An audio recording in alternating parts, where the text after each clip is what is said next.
Mapagpalang araw, Sir Joseph. Tawagin niyo na lamang po ako sa pangalang Boy. Ito kasi ang tawag sa akin ng aking mga kapitbahay.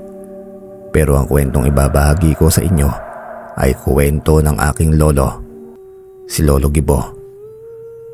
Tubong si Quijor si Lolo Gibo at ipinanganak na talagang may kakaiba sa kanya.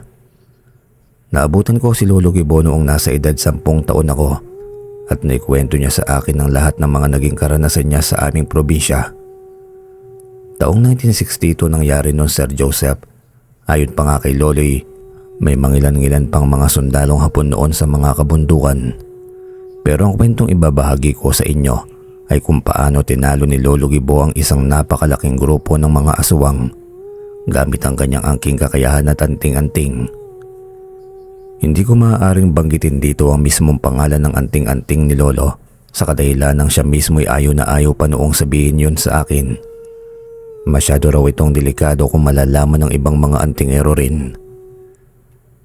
Hindi ko na naitanong sa kanya ang dahilan, Sir Joseph, pero mukhang seryosong problema kapag nangyari yon.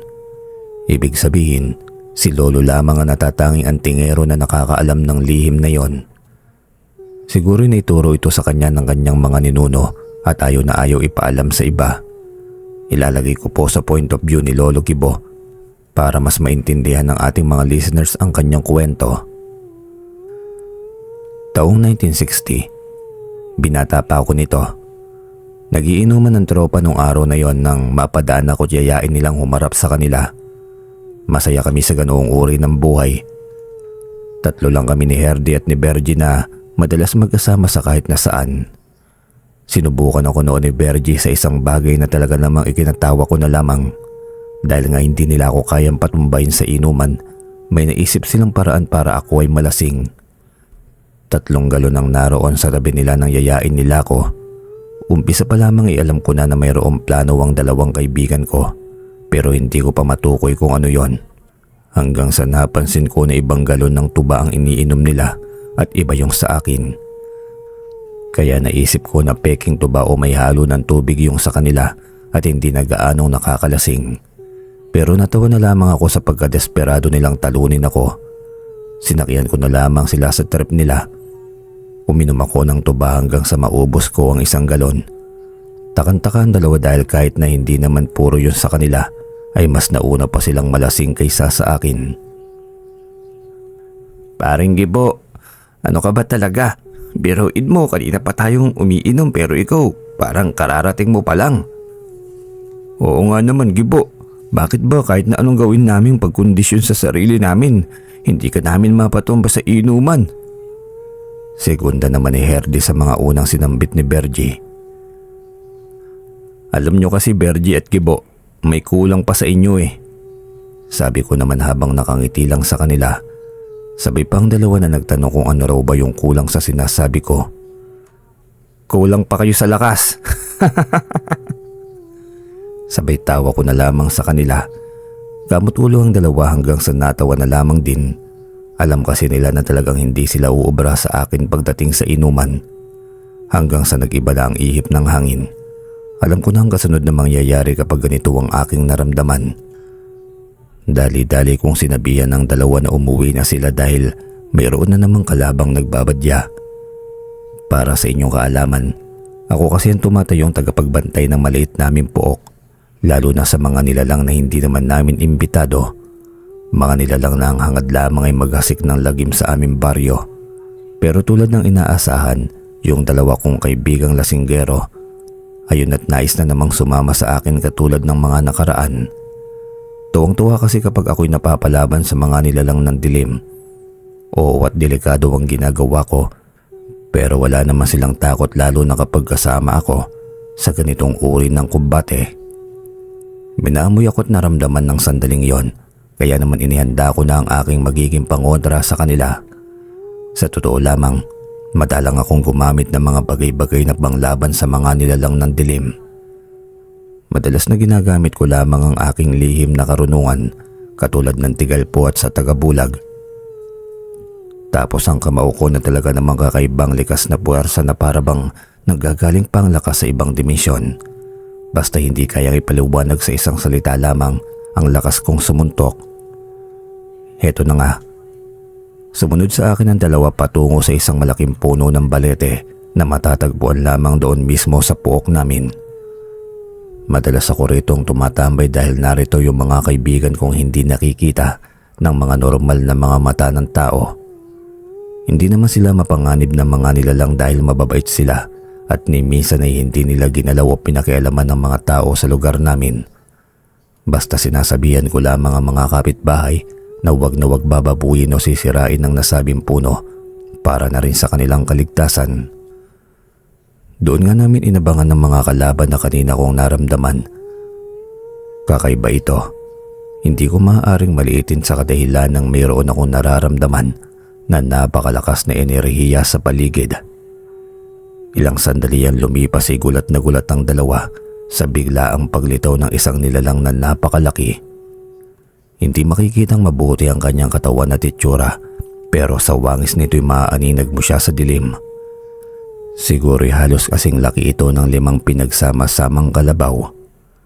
May sungay rin ng isang kalabaw at makikita ang nagbabagang mga mata. Ngayon lamang nakaengkwentro ng ganon sina Bergie at Herdy. Takot na takot ang dalawa dahil sa sobrang laki ng nilalang na ito.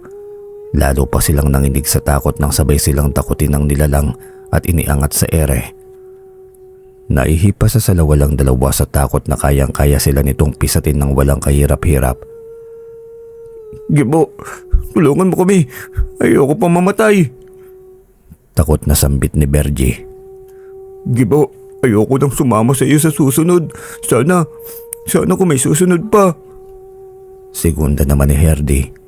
Hindi naman ako kumilos ng mga sandaling yon. Tahimik na pinagmamasdan ko lamang ang itsura ng nilalang. Nang mapangiti na lamang ako dahil sa aking napuna. Nagtataka ang dalawa kong kaibigan dahil hindi ako gumagawa ng paraan. Nakita pa nilang kumuha ko ng 2 tabako na aking iniipit sa aking kasuotan. Saka ko sinindihan ng isa nun.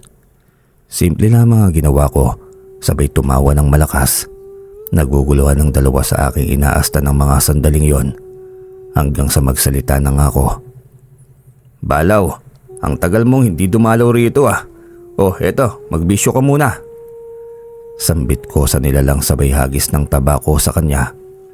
Sinalo niya ito gamit ang bibig at binitiwan naman ng dalawa ng dahan-dahan.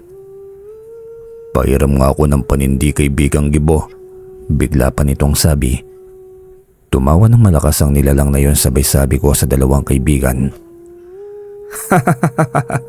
Tinakasan ba kayo ng kaluluwa? Oo nga pala, siya si Balaw, isang kaibigan. Pang-asar ko pa sa 2. Teka, kaibigan, Gibo, nakakatakot ng nilalang na yan eh. Sambit pa ni Herdy. Gibo, paano mo naging kaibigan ng kakaibang nilalang na yan? Segundang tanong naman ni Bergie. Mahabang kwento mga kaibigan pero nakilala ko si Balaw nang minsan akong aksidenteng mapasok sa kanilang dimensyon. Paliwanag ko na lamang. Nakangiti si Balaw noon at meron pala itong importanteng balita sa akin. Kaya pala ito napadalaw sa aming baryo. Maghanda ka kaibigang Gibo. Malapit nang mawala ang bisa ng tigalpong pangkulong ni Tatay Hercules. Kaya malapit na ring makatakas ang pinuno ng mga aswang at ang itim na engkanto sa kanilang kulungan. Naaalala mo pa ba yung sinabi ko sa iyo na hindi na magtatagal ang tigalpong pangkulong ni Tatay Hercules? At ito na nga ang kinatatakutan namin, ang makatakas ang 2 pinuno ng kadiliman. Paliwanag ni Balaw sa akin. Naku, problema nga yun kung ganun. Tugon ko na lamang na napaisip din ng mga sandaling yon. Marami pang naikwento si Balaw noon sa akin at ipinaliwanag ang ibang mga hakbang at ang plano nilang gawin. Konting pagpapaliwanag lamang po kung paano ko naging kaibigan si Balaw. Biyernes noon ng tanghali at nakaupo ako noon sa lilim ng puno ng balete. Kausap ang mga iba pang elemento na nananahan sa nasabing puno nang bigla akong makaramdam ng mabigat na kamay na pumatong sa aking balikat. Ramdam ko ang bigat pero kaya ko naman ito. Yun pala'y si Balaw ay inakbayan ako noon at nais daw niyang makahingi ng sigarilyo sa akin. Inaasahan niya pala na matatakot ako sa kanya.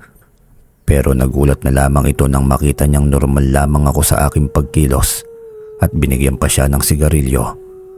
Umupo siya malapit sa akin at sinabi ang kanyang pagkamangha. Ani maraming mga puno ng balete na paborito niyang lagusan. Pero sa lahat ng mga tao na kanyang biniro at hiningian ng sigarilyo, ako lamang daw ang kakaiba. Hindi tumakbo na takot man lamang. Kaya naman giliw na giliw sa akin si Balaw na talaga namang naging kaibigan ko na rin habang lumilipas ang mga araw. Napapadalas na rin ang pagdalaw nito sa akin sa aming baryo pero isang araw, umuwi na ito sa kanilang kaharian sa kadahilan ng nakatanggap umano ng banta sa kanilang kaharian. Yung dalawang kampo ng kadiliman ay pinangangambahan na raw na makawala sa pagkakakulong sa kanilang kulungan. Nagawa naman ng isang veteranong antingero na si Hercules. Wala nga akong ideya sa antingero na ito at ito yung unang beses na narinig ko ang kanyang pangalan at yun na nga ang huli naming pagkikita ni Balaw. Alam ko naman na darating ang araw na babalik siya rito sa aming baryo, kaya naman nang makita ko siyang biglang lumitaw at nagawa pa nitong takutin ang dalawa kong kaibigan ay natawa na lamang ako. Lumipas ang mga araw, naibahagi sa akin ng isang kaibigan na mayroon daw nangangailangan ng tulong ko sa isang bayan na sakop pa rin ng Siquijor. May banta raw ng aswang sa nasabing bayan na ito. Dagdag ko lamang po sa inyo, ito ang isa sa nagiging libangan at talagang natutuwa ako sa tuwing makakatulong akong makasugpo o masugpo ang problema ng mga tao sa isang baryo na may banta ng nilalang ng dilim. Sa baryo Pulang Lupa, sumangguni si Kapitan Eddie sa akin upang tulungan sila sa kanilang hinaharap na problema. Ayon naman kay Kapitan Eddie, ilang albularyo at antingero na ang nalapitan nila, subalit hindi pa rin mapuksa ang mapaminsalang lahi ng mga aswang sa kanilang baryo. Mayroon umanong isang albularyo ang matyagang nagbabantay at lumalaban sa mga nasabing aswang, subalit hindi ito sapat upang mapuksa ang mga aswang na yon. Kaya naman naghanap pa siya ng iba pang antingero na magiging katuwang nito. Subalit ilang beses nang nabigo ang mga antingero na kanyang pinakiusapan. Ayon kay Kapitan Eddie, may isang parte ng kakahuyan ang hindi mapuntahan ng kahit na sino sa kanilang kababaryo, kaya itong hinihinala nilang dungga ng mga nilalang. Ayon pa sa kanya, si Tata Agor ang nasabing albularyo na walang tigil sa pagsuporta at paglaban sa mga nasabing nilalang. Kahit na matanda na ang albularyo ay makikitaan pa rin ito ng tapang sa pagsugbo sa mga aswang na kung tawagin daw ay gabunan. Pero hindi ito sapat. Marami pa rin nagiging biktima ang lahi ng mga gabunan maski tirik pa ang araw. Kaya raw kasi nitong makapagbagong anyo bilang mga aswang kahit pa may araw dahil likas na espesyal ang nasabing lahing ito. Si Berjet Herde naman ay wala talaga akong plano na isama ang dalawang yon. Bukod sa delikado para sa kanila ay talaga namang lalo ako nahihirapan kung iintindihin ko pa sila. Pero wala. Sa lahat ng bagay ay kaya ko silang utakan o talunin, pero sa lakas ng pakiramdam sa aking paglisan sa aming baryo ay napakabilis talaga ng mga itong makaramdam. Madaling araw noon 3:00 ng umaga, sumilip muna ako sa bintana ng aking munting kubo upang alamin kung may tao ba na maaaring makita sa aking paglisan patungo sa baryo Pulang Lupa. Malinis sa labas at walang katao-tao. Yung mga kagamitan ko'y naisalansan ko na ng maayos sa aking maliit na sisidlan. Ngunit pagbukas ko pa lamang ng pinto, bumungad na kaagad sa akin ng dalawa kong kaibigan habang nakangiti pa ang mga ito. Sabi na nga ba Gibo, may plano ka na namang takasan kami no? Pero hindi mangyayari yon, sasama kami sa'yo. Tama si Bergie Gibo, kahit anong gawin mo, malalaman pa rin namin ang plano mo. Segunda naman ang isa pa. Napakatindi talaga nung dalawa. Suko na ako sa inyo pagdating sa pagsama sa aking lakad. Pero paano nyo ba talaga nalalaman ng mismong oras ng aking paglisan? Tanong ko sa kanila subalit nagtawanan lamang ang dalawa. Naiinis naman akong maglakad matapos maisara ang pintuan. Teka lang Gibo, sasama kami uy. Paghahabol pa ng dalawa. Mataas na ang sikat ng araw nang marating namin ng baryo Pulang Lupa na tinutukoy ni Kapitan Eddie. Pagtapak pa lamang namin sa mismong bukana ng baryo, nakaramdam na kaagad ako ng kakaiba sa paligid nito. Hanggang sa mapansin kong paparating si Kapitan Eddie sa aming kinaroroonan.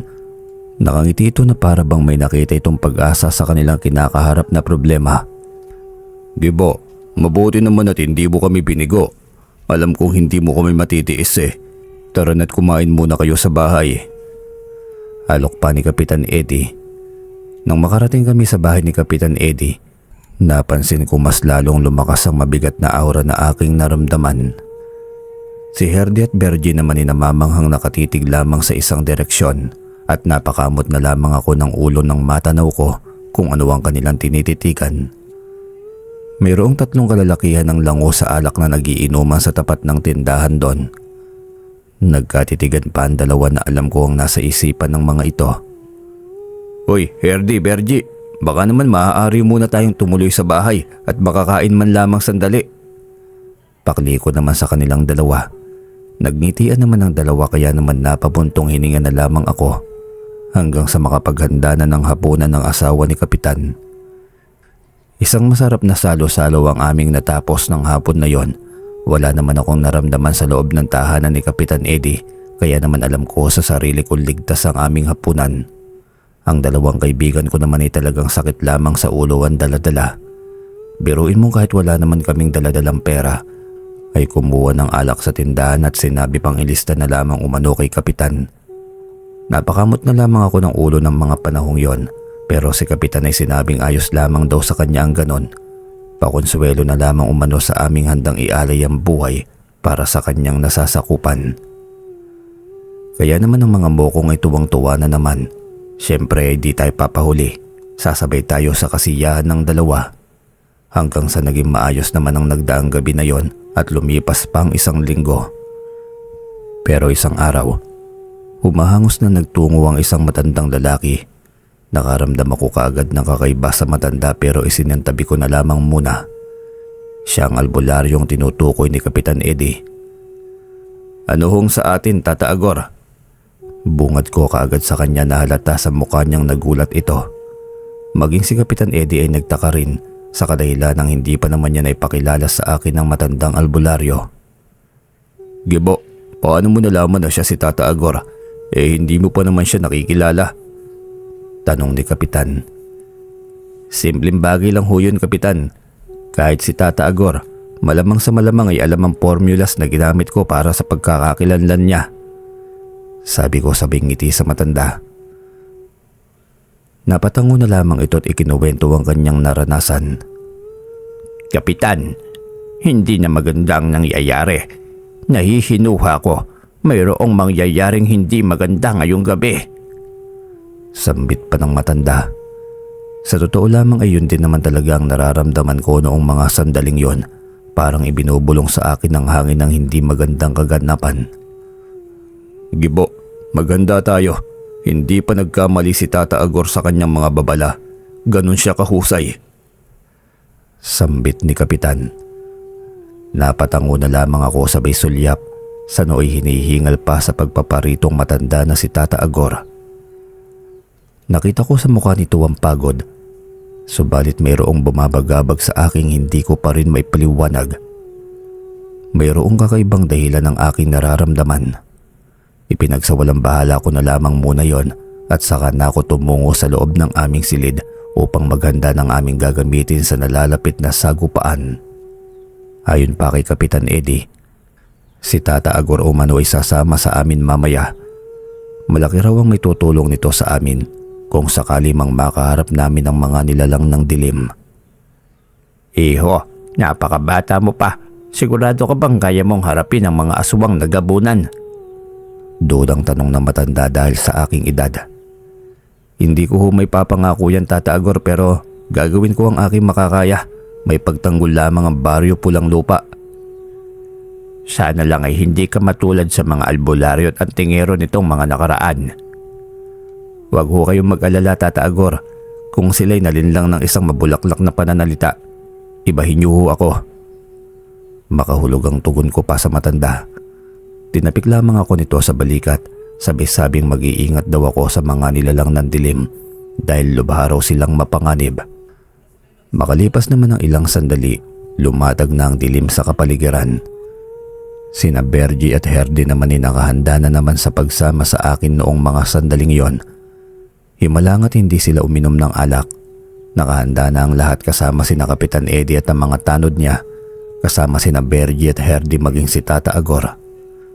Tutunguhin sana namin ang lugar na sinasabi nilang maaaring lungga ng mga aswang na gabunan ayon kay Tata Agor, subalit hindi ako pumayag sa kanyang plano. Pero Gibo, napag-usapan na natin ito, hindi ba? Tanong ni Kapitan. Oo nga naman Gibo, bakit kailangan nating sirain ang plano? Tanong naman ni Tata Agor. Sinabi ko naman sa inyo kanina, maaaring mabago ang plano depende sa sitwasyon. Ngayon, kung hindi nyo gusto ang plano ko, maaari naman kayong tumuloy sa gusto nyong gawin pero ako, gagawin ko kung anong alam kong nararapat. Sambit ko naman. Sige Gibo, kung ano ang sa tingin mong tama, yun ang gagawin natin. Pagbayag naman ni Kapitan Eddie. Pero Kapitan, sayang ang oras natin kung tutunga nga lang tayo rito. Paano kung makasalisi ang mga gabunan sa atin at makapaslang pa sila ng mga inosenteng tao sa baryo Pulang Lupa? Sagot naman ni Tata Agor. Huwag kang mag-alala Tata Agor, hindi naman mangyayari yon. Dahil unang-una, ito lang ang maaari nilang daanan patungo sa baryo. Kung aatake sila sa baryo Pulang Lupa, makikita natin silang daraan dito. Tugon ko naman. Sa bagay may punto ka ron Gibo. Mga kasama, maghihintay lamang muna tayo rito. Sigaw naman ni Kapitan Eddie. Nanahimik lamang noon si Tata Agor. Wala siyang magawa sa aking naging desisyon. Sina Herdy at Bergie naman noong mga sandaling yun ay nagbubulungan lamang, subalit hindi ko na lamang binigyan pa ng pansin. Hanggang sa isa-isang nagsilabasan ng mga nilalang ng dilim sa daanan kung saan sana kami papasok kanina. Ayan na sila! Natatakot na wika pa ni Kapitan Eddie. Nakita nyo na Kapitan, palagi bang ganito kung mag-isip ang mga nauna sa aking mga antingero dito? Kung ganun ay talagang hindi sila magtatagumpay na matalo ang mga nilalang na yan. Gibo, nakakatakot sila. Ngayon lang ako nakakita ng mga ganyan. Anong gagawin natin? Tanong naman ni Herdy. Gibo, pwede pa ba kaming umatras? Kasi parang sumakit ang tiyan ko eh. Palusot naman ni Bergie. Ay nako kayo talaga. Sige na, magsiuwi na kayong lahat. Nang banggitin ko nga ang bagay na yun ay nagsipulasan na ang lahat ng aking mga kasama maliban lamang kay Tata Agor na nanatiling nakatayo at pinagmamasdan lamang ako. Kayo Tata Agor, tutunga nga lang ba kayo dyan? Tumakbo na rin kayo. Sambit ko naman na tila ba nagpabalik ng kanyang wisyo. Tumalima ang matanda at saka mabilis na sumunod kina Kapitan Eddie. Ako naman ay nakatayo lamang at naghihintay ng pag-atake ng mga gabunan. Matapang ka bata. Sumugod kayo tapos pinauwi mo ang mga kasama mo. Hindi ko yata maintindihan. Tila pagtatanong pa ng tumatayong pinuno nila. Kung bibilangin ko ang bilang nila ay siguro nasa 15 pirasong mga nilalang na ubod ng bangis ang mga itsura. Pero sa maniwala kayo at sa hindi, ni hindi man lamang tumayo ang balahibo ko kahit kaunti, hindi ako nakaramdam ng panganib. Nais sana kitang kausapin bata. Sambit ng pinuno ng mga gabunan. Hindi mo na kailangan magpaliwanag. Alam kong napipilitan lamang kayong gawin ang pumaslang. Kaya nais kong malaman kung ano ang dahilan kung bakit nyo sinusunod ang matandang yon. Nagtaka ang gabunan nang sabihin ko yon. Ibig mong sabihin, alam mo na ang nangyayari. Pero paano? Madali lang naman malaman kung may mapanlin lang sa paligid. Kaya ikaw dyan matanda, lumabas ka na sa pinagtataguan mo. Sambit ko sabay nakarinig ng pagtawa ng isang nilalang. Mahusay ka bata. Nalaman mo kung ano talaga ako. Nakangising sambit ng albularyong si Tata Agor. Umpisa pa lang Tata Agor, alam ko nang kayo nang may pakana ng lahat ng ito. Kitang-kita ko ang itim na aura na bumabalot sa pagkatao mo. Sambit ko sa matanda. Napabilib mo ko bata, pero hindi mo ko kayang talunin sa labanan. Alam kong hilaw na hilaw ka pa. Napakarami ko ng mga mahuhusay na antingero ang napaslang at wala ka pa sa kalingkingan nila. Huwag kang mag-alala, tanda. Nakahanda ako sa mga plano mong gawin. Mga bata, lusobin at paslangin nyo ang pangahas na yan. Kung sino makakapaslang sa kanya, ilalabas ko ang pamilya. Ngayon alam ko na, hindi sila likas na mga aswang. Ikaw ang gumawa nito sa kanila para gawin ang mga plano mo. Tama ka na naman. Nasa akin ang mga pamilya nila. Kaya bawat utos ko sa kanila ay kanilang sinusunod. Ang utos ko, kung sino ang makapaslang ng 10 katao rito sa Baryo Pulang Lupa, ay papalayain ko ang mga pamilya. At kapag naman isang antingero ang mapapaslang nila, ay katumbas na yon ng 10 residente ng Baryo Pulang Lupa. Ngayon malinaw na sa akin ang lahat. Wika ko na lamang. Naunang umatake ang mga nilalang subalit natigilan sila nang maramdaman ang lakas ng aking pinakawalang orasyon. Isang matinding tigal po na kanina ko pang naitanim matapos makaalis nila kapitan, na kung sino man lalapit sa nasasakop ng nilagyang kong tigal po ay hindi na makakagalaw kapag ito'y aking pinagana. Alam kong mayroong babalik sa mga kasama kong lumusob rito, kaya natitiyak ko kung sino ang babalik sa kanila ay siyang kailangan kong tapusin. Anong nangyayari sa akin? Bakit hindi ako makakilos? Protektado ako. Pero bakit tinablan pa rin ako ng tigal po? Tanong ni Tata Agor matapos hindi makagalaw sa aking puwersa. Sa ilang oras nating pagsasama, Tata Agor, unti-unti kong binabaklas ang proteksyon mo nang hindi mo nalalaman. Kaya masasabi kong hindi ka ganong kahusay na kalaban. Paliwanag ko sa kanya. Hindi maaari. Hindi mo ako pwedeng paslangin. Hindi mo alam kung saan nakakulong ang mga bihag ko. Kaya kung papaslangin mo ako, hindi nyo maililigtas ang mga mahal nila sa buhay. Pagbabanta pa nito, nag-angilan naman ang mga nilalang nagabunan dahil sa takot na may mangyaring masama sa kanilang pamilya. Huwag kayong mag-alala mga kaibigan. Tutulungan ko kayong pakawalan ng mga mahal nyo sa buhay. At paano mo naman yung gagawin? Ako lang ang nakakaalam kung saan ko sila kinulong. Yung unang araw ko pa lamang sa Baryo Pulang Lupa, narinig ko na ang kanilang mga hinaing, kaya pinuntahan ko ito ng lihim. Doon nga sa ilalim ng lupa, sa ilalim ng kubo roon, may naririnig akong humihingi ng tulong. Doon ko nga napag-alaman na pagmamay-ari mo palang nasabing kubo na yon dahil nakita kitang lumabas doon. Hindi ko muna sila niligtas dahil nais kong kumpirmahin kung bakit sila nakakulong doon at kailangan kong mag-ingat na hindi mo maramdaman ang aking presensya, kaya hindi ako lumapit sa sakop ng iyong kapangyarihan. Paliwanag ko na nagpatakot sa matanda. Kung ganun, naroon pala ang mga pamilya namin. Pakiusap bata, tanggalin mo ang kapangyarihan mo sa amin at kami na ang tatapos sa matandang yan. Pakiusap pa ng mga nilalang. Wag, pakiusap. Ako ang pakawalan mo. Lilisan na ako sa baryo na ito at magpapakalayo. Huwag mo lang akong ipapaslang sa kanila.